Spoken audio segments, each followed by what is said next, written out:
That was stupid. I shouldn't have did that. But anyways, though, yo, what is going on, everybody? It's your boy, Mr. DDG94 here, back with another reaction video. Today we're gonna react to another ranked worst to best video. This is for Snoop Dogg. Snoop Dogg. Shout out to Culturalist Theory. They make new episodes every Tuesday. I'm just shouting them out. They don't have a lot of subscribers at the moment. I'm really trying to help them get up there, even though they got more subscribers than me, but I'm trying to help them out. So if y'all want to go subscribe to them, go subscribe to them. They make really good content, man. I love this. This is their own personal opinion. I got my own personal opinion, especially when it comes to Snoop Dogg albums. But yeah. Without further ado, let's get right into it, man. This is Snoop Dogg. This is going to be a long-ass video. Look, it's already 20 minutes in. I'm going to try to keep the pauses down on this one because, man, Snoop got too many albums as is. So, but, man, it's going to be tough trying to rank this. I'm going to see where he goes with this, man. I like Back on Death Row. I'm going to say that one first. I like Back on Death Row, the one he recently put out. I also like the one he did before that. I think it was From the Streets to the Suites. I love that one too. That one is dope, bro. That one sounded like old Snoop in my personal opinion. I would have to put that in his top 10. I would put that one in his top 10 because that sounded like old Snoop. But yeah, the Back on Death Row, that's definitely a good one. He did his thing on there, but we all know Doggy Style should be #1 on this list. It's not even a question. His top 5, we shall see. Let's go. CJ Williams here with Culturalist Theory, and today we have one of the most requested lists. With over 40 million records sold and damn near 20 Grammy nominations, Snoop Dogg is arguably the most recognizable rapper in history. Facts. Today we take a look at his 19 studio albums and rank them from worst to first. Note, this will not include any soundtracks, mixtapes, EPs, or group projects. Once again, we are only, or that joint project with Wiz Khalifa either. Only albums, solo albums. We're trying to no mixtapes. Likes on this one, please and thank you. While you're there, hit that subscribe button if you're digging the content. All right, that's enough stalling. Let's get to it. Number 19, Bible of Love. Now, it's somewhat unfair to call this Snoop's worst album, considering it's more of a compilation and Snoop is the curator. However, it is listed as an official album from the Dog, so it has to be on this somewhere. And at over 30 tracks, 2 hours plus long, and just for the occasion, only featured on a handful of records, we don't know where else to put the double disc gospel album but at the bottom. We do want to give props for diversifying the music portfolio, giving something his grandmother could be proud of. So we'll put an asterisk next to this. Deal? Number 18, Reincarnated. Yeah. Okay, let's not put that asterisk away quite yet. We need it for one more project. Snoop Dogg dropped his experimental reggae album under the moniker Snoop Lion, spring 2013, along with a companion documentary by the same name. The film was about Snoop's journey to Jamaica and his exploration of reggae and Rastafarian culture. Not the first rapper inspired by other cultures enough to drop a musical project around it, and again, we're not mad at it. But it doesn't hold enough replay value to warrant it any higher on this list. Plus, Snoop's not doing what we know him best for, which is actually rapping. Love the story around the project, and the music isn't terrible, just don't think it's fair to weigh it against other more traditional hip-hop albums in his catalog. Shout out to the most random Drake feature of all time that nobody remembers on No Guns Allowed, though. Number 17, The Dogfather. Okay, now we present to you the real worst Snoop Dogg album. Yep. You know the Yep. Oh, boy.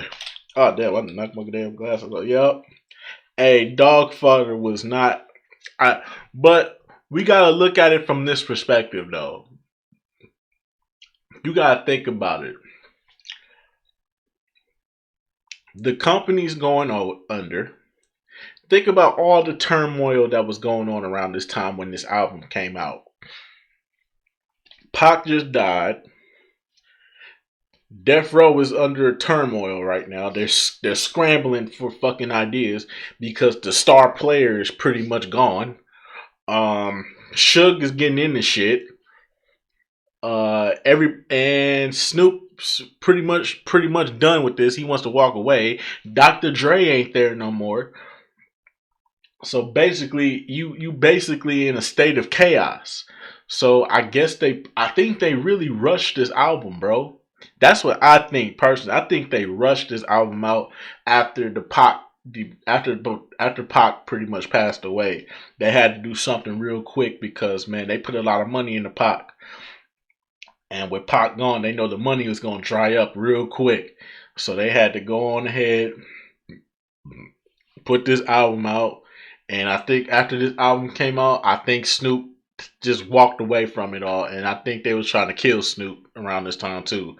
So yeah, it was wild. It's wild, but most definitely this is not it. This was definitely his worst body of work. The term sophomore slump or sophomore jinx gets thrown around a lot, and there's no better word to describe this album. The gap between Doggy Style and this is immeasurable. You'll see by the way we placed that on this list. It's going to be a minute before we get to that debut. Facts. But back to the Dogfather. The better be number one. Last album on the original d.r.e. records, we can point to one glaring omission as the culprit behind this subpar album. Not 1 second of the album graced by Dr. Dre's hands before it was released, and it showed. Also, this was around the time d.r.e. was falling apart. Dre left to start Aftermath, and Pac died just a few weeks before this album dropped. So to say Snoop had a lot going on would be an understatement. So for that, we can't hold this over his head too hard. Plus, he went on to have a Hall of Fame career despite this misstep. If Facts. you have to revisit some records on here, and you can play, on second thought, just don't. Number 16, From the Streets to the Suite. What? When you have almost 20 albums to your name, you're bound to have some duds in the catalog. This was a bang.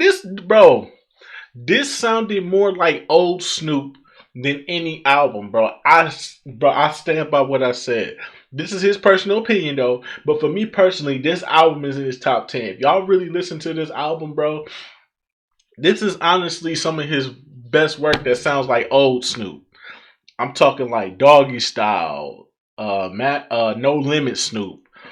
I'm talking that type of Snoop, man. He was sounding like that on here. He had that G-funk, he had that gangster rap. It was all there, bro. And he was killing it too, bro. One of Snoop's latest, From the Streets. But this is his opinion. This is his opinion. Clocking in at an uncharacteristic 10 tracks in just under 40 minutes, it's the dog's shortest out of his discography. Not much on here when it comes to highlights. The best record is easily Get Your Bread Up, featuring Larry June. Actually, wouldn't mind hearing more between those two as they're a perfect match for each other. Other than that, it was good to hear Snoop still rocking with his group, the East Siders, although the record they're featured on isn't the best. So yeah, it ain't the best, but still, it was a good song. But Gang Signs, CEO, motherfucking then what was the other? Roaches in My Ashtray. All them shits was bangers, bro. Y'all sleeping on this, bro. He was really getting his bag. Bro, Snoop was in his bag on this one, bro. I don't care. No, this is a top 10 album. But at the end of the day, definitely a top 10 album, in my personal opinion. The radar for good reason. Number 15, Bush. Oh, hell yeah. Returned to Snoop Dogg 2 years later in 2015, but not quite the way we remember. Teaming up with longtime collaborator Pharrell, the Neptunes producer handled all production duties, and Snoop leaned heavily into harmonizing and rapping. The results, while not as impactful as previous smashes like Beautiful or Drop It Like It's Hot, were still serviceable under the right circumstances. Joints like So Many Pros, Edible featuring T.I., and Runaway with Gwen Stefani were enjoyable, as well as the Kendrick and Rose assisted I'm Your Dog. Is it Heyday, Pharrell, and Snoop? Not quite, but it's still straight. Special shout out to Charlie Wilson providing background vocals on both. Charlie Wilson was the highlight. Charlie Wilson was the highlight, bro. This one is worth revisiting, but may require more than one listen to really get it, if that makes sense. Number 14, Documentary. During a studio session with Swiss Beats in 2010, Snoop announced he was working on a sequel to his debut album, Doggy Style. Apparently, he and Swizzy recorded about 18 tracks together and were possibly planning on making those records the album. Well, thankfully, he decided to change the title to Documentary, and oddly enough, not one of the final 21 tracks to make the album were produced by Swizzy. First, we gotta give props to Snoop for having almost 20 albums with no sequels in the catalog. Very rare for an artist not to revisit the title of their most popular work. As for the album itself, of course it didn't come close to said work, but there is some heat sprinkled in. My Fucking House featuring Young Jeezy and a scene-stealing E40 verse, Game Bang Rookie, and Cold Game are the clear standouts. Facts. Outside of that, not much worth revisiting here. Well, look on the bright side. At least it's not called Doggy Style 2, because that would have probably pushed it down even further on the list. Number 13, Never Left. There was a time late in Snoop's career where despite consistently releasing albums, he wasn't as musically relevant as he used to be. But when you press play on his latest drop, you will be pleasantly surprised by what you heard. You can place 2017's Never Left under that category, as the better than expected album has a handful of records that gave us throwback Snoop Doggy Dogg energy. Fitting, seeing that the cover is a picture of the Long Beach rapper way back from 1992. Joints like Promise You This and Toss It stand out, and the album is bookended by two bangers. The title track kicks off the album with the flip of As Long As I've Got You, more famously used in Wu-Tang's Cream, and the album ends with Love Around the World, arguably the best song on the record.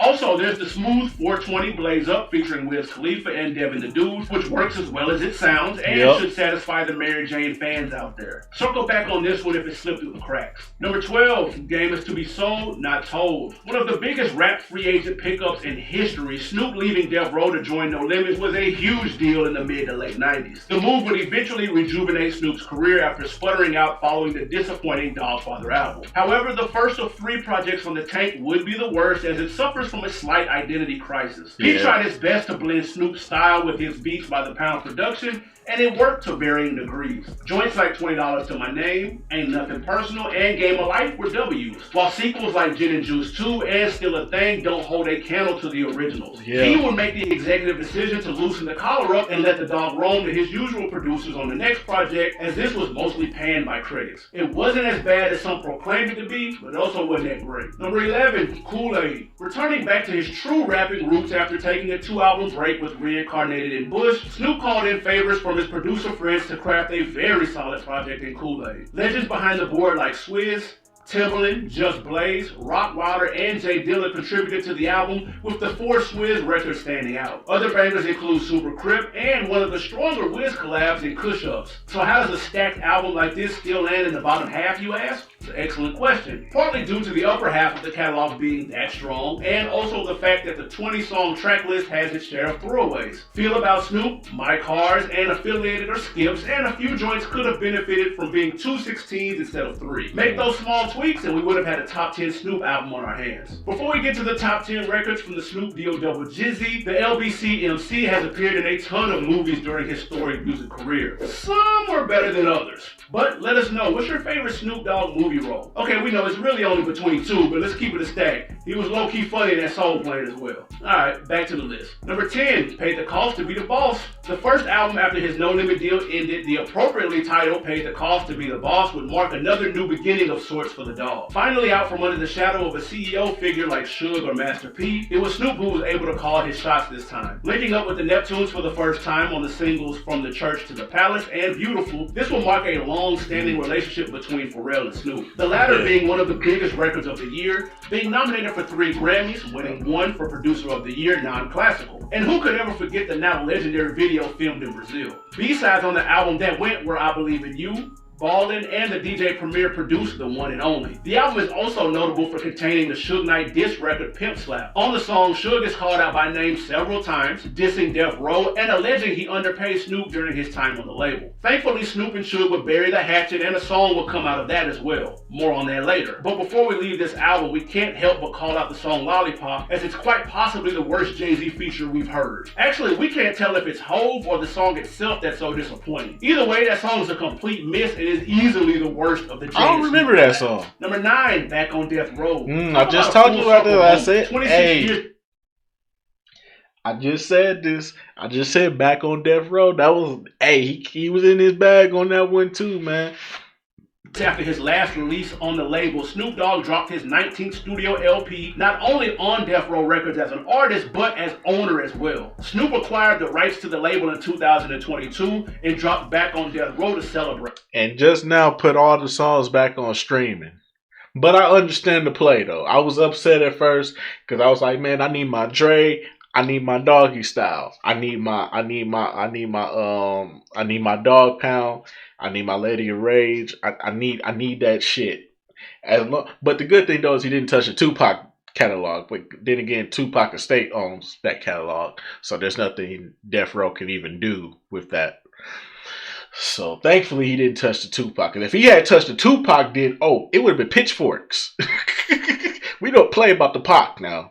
You could take away Dre, you could take away yourself, you know what I'm saying? You can take away Dog Pound, you can take away Lady of Rage, you can take away the LBC crew, you can take away all them niggas that was on Death Row.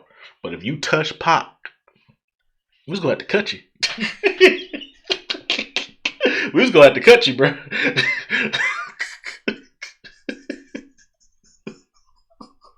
We was gonna have to cut you, man. Don't touch no Pac now.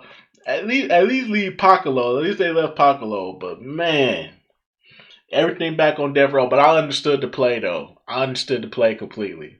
Take it off, and then when they come clamoring back for it, negotiate the price, up the price, get more out of it for the artists. Smart play by Snoop. It was a smart play. I understood. I understood the play. I understood the assignment. But man, just don't touch Pac, because we got to cut you. Right. Releasing the same week as his appearance in the Super Bowl halftime show, the 51-year-old vet sticks to the script and also expanding his sound via newer artists. Records like Pop Pop, It's in the Air, and Snoopy Don't Go, featuring relative rookies like DaBaby, Jane Hancock, and October London, respectively. Strong features from familiar faces like Nas, T.I., and The Game are also present, giving the album a nice balance of old and new. Same goes for producers as Hit Boy, DJ Battlecat, and Green Lantern provide the beats. All in all, to be in the game this long and still be able to put out a product of this quality without compromising their sound is an achievement in itself. With that being said, can we retire the Lil Duval and Snoop records? Living My Best Life was cool, but lightning is likely not going to strike twice, especially when they sound like the joint they have on here. Number 8, I Want to Thank Me. Snoop hit a major milestone in his career in November of 2018. Almost 25 years to the day of his debut, he was given the 2,651st star on the Hollywood Walk of Fame. During the star-studded ceremony, he made it a point to thank those who helped him in his career, ending with a special thank you to, well, himself. He would title his next album to release in his catalog after that quote August the following year, and yet again prove why he is who he is. To be 17 albums deep and drop one of your better efforts speak to his longevity and high-level status in the rap history books. The numbers may not be the same, but joints like the Nipsey tribute, One Blood, One Cuz, the DJ Mustard produced Blueface Hunteds featuring A+ hook from YG, and the smooth First Place prove when it comes to music the dog hasn't lost a step. He even buried the hatchet with one-time friend turned foe Suge Knight on Let Bygones Be Bygones. At 22 tracks, of course, there's gonna be some misses. There's another terrible Lil Duval collab in Do You Like I Do, and Little Square You Bitch You should have never made it off the hard drive, but still, a strong effort worth checking out. Number 7, Malice in Wonderland. Snoop has worn so many hats in the recording business during his 25-plus year career. In 2009, he was appointed creative chairman over at Priority Records. Now, we're not 100% clear of exactly what that means, but we do know he would drop an album on the label later that same year. Malice in Wonderland would have minimal rap features, and its 14-track length would be a sweet spot we kind of wish Snoop would have aimed for more often. Speaking of the features though, the only rappers on the album are Problem, a young Nipsey Hussle, and a somewhat random Soulja Boy. The latter being featured on Pronto, which in addition to 1800 with Lil Jon,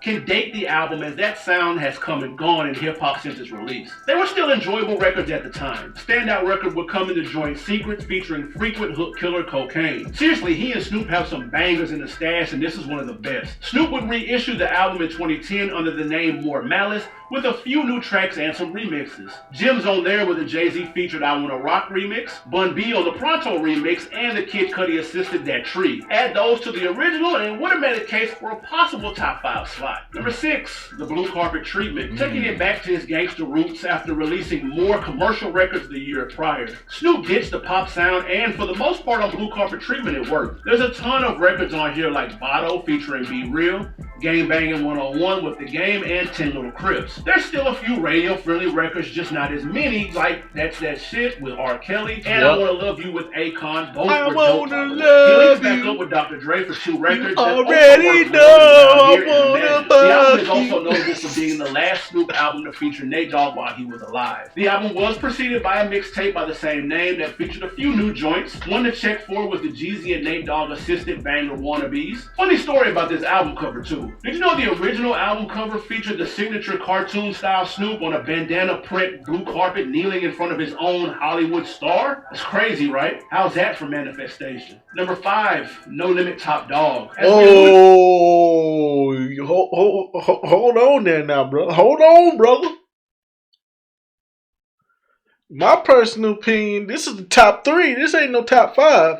This is top 3 right here. This, bruh, this one, this the one where he came back, bro. This cause he missed dog fodder, and the game is to be told not sold. He missed twice.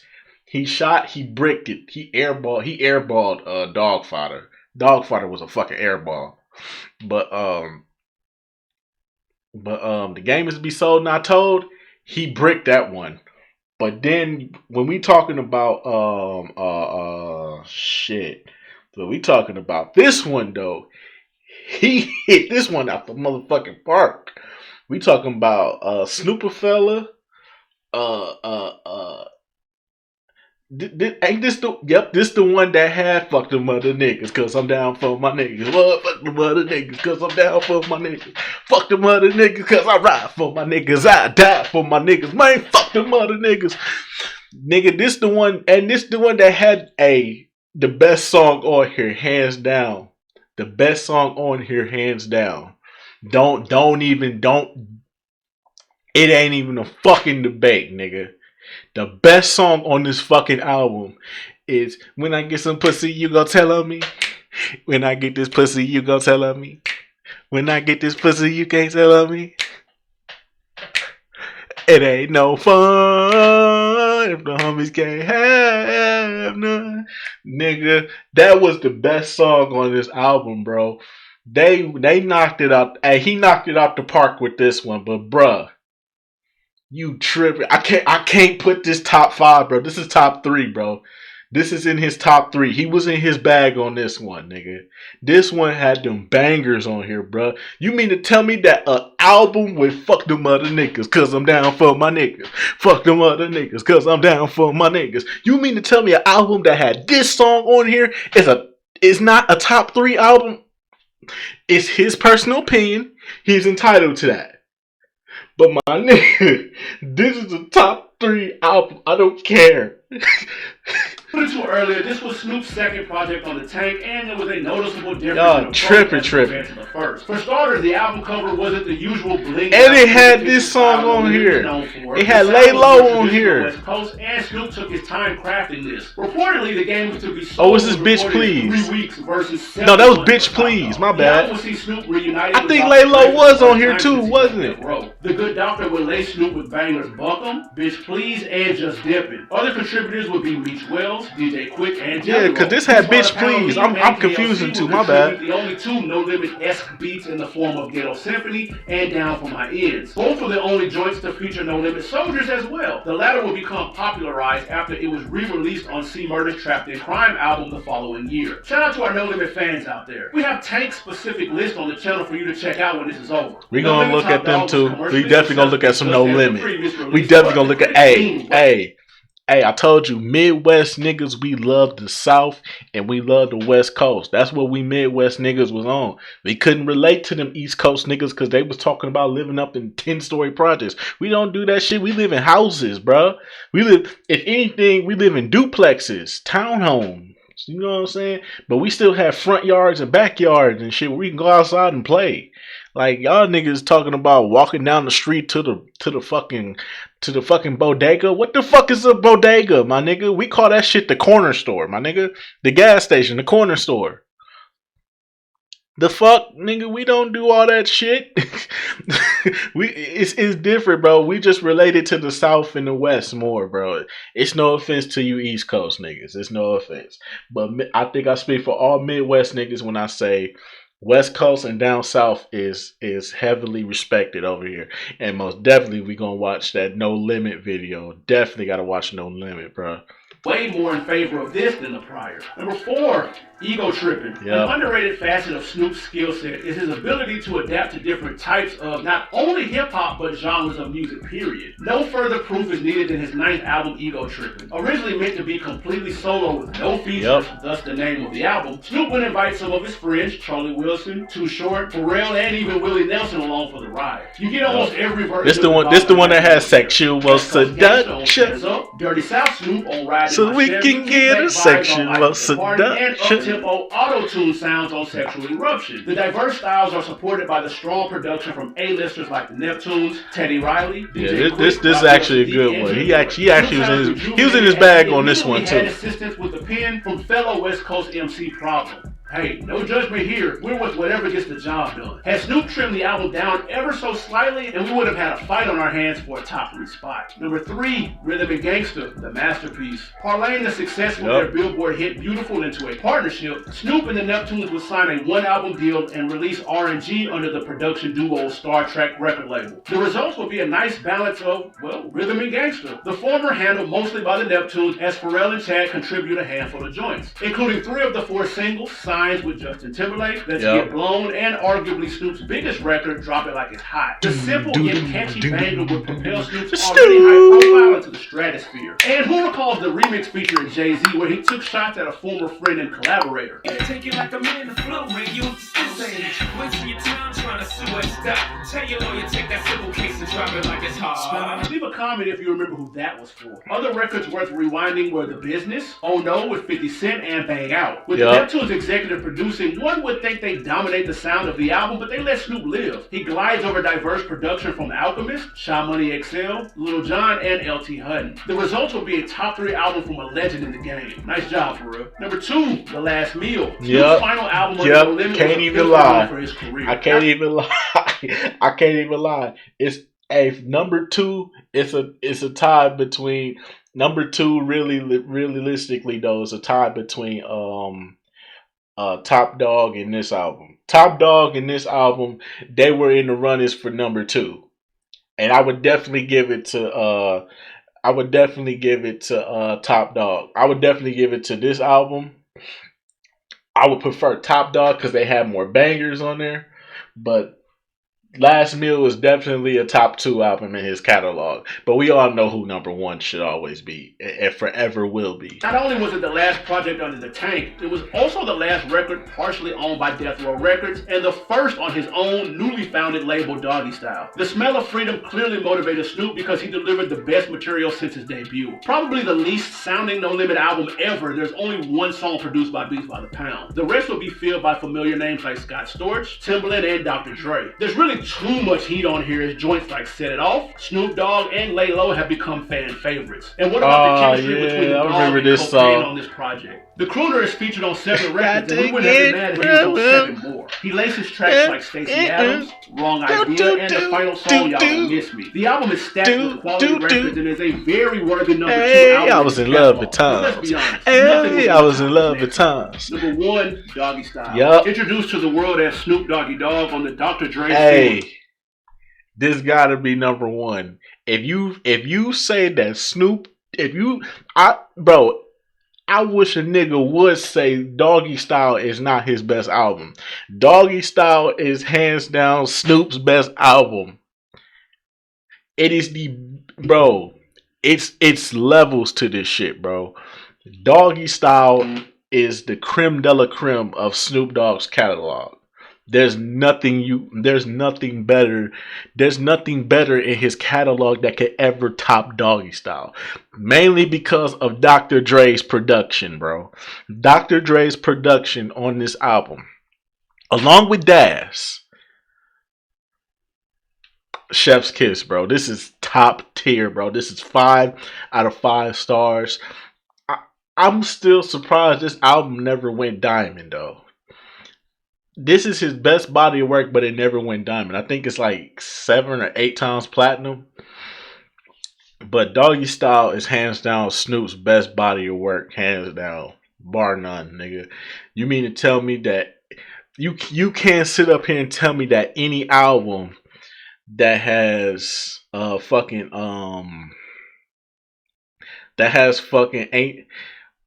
Ain't No Fun That the Homies Can't Have None. Name one song in Snoop's catalog that is better than that song. Don't worry, I'll wait. Name one song that's better than When I Met You Last Night, baby. Before you opened up your yap, I had a respect for you, lady. Come on, man. There's no song that's fucking with that. Then you got Gin and Juice. You got Who I Am.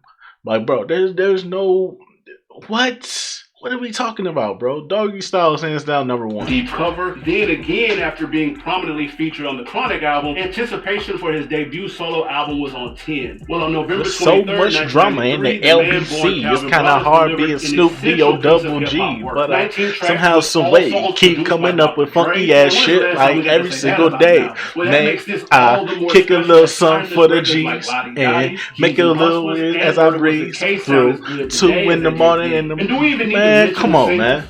Yes, we do, because Gin and Juice and Who Am I were staples on the radio, both with accompanying classic music videos. There isn't much left to say about this legendary body of work, except that it's easily one of the greatest debuts of all time. He is I am him. Now, if you try searching for this and other Death Row albums, what's my motherfucking name? Snoop Dogg. Since Snoop bought the rights to Death Row, he had the music taken off. He says he's building out a platform that will house the full Death Row catalog. That way, artists and contributors can get paid fairly for their work. And if you know anything about how these streaming sites pay, it's a fraction of a penny on the dollar. It's really crazy. According to Snoop, though, he is working on an unofficial sequel titled Missionary, also produced entirely by Dre. Maybe then we'll see the platform released in conjunction with that project. We've got our fingers crossed that we get that sooner than later. In the meantime, you can check out other West Coast lists that we have on our channel like this one, and subscribe so you...